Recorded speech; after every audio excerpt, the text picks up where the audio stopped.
May naaresto mag-live-in partner sa Quezon City dahil daw sa pagbebenta ng iligal na droga. Nakunan din ng hindi lisensyadong baril ang isa sa kanila.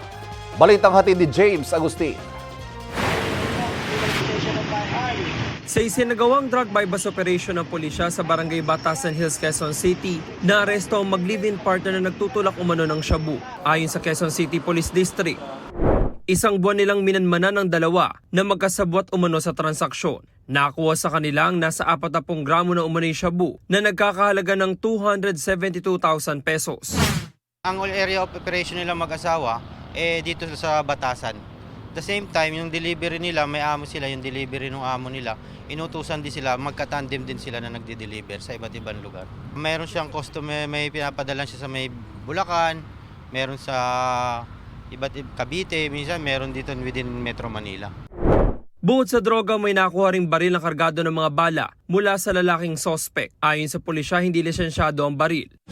No comment po. May nakuha ba sa yung baril? No comment po ko. No comment po.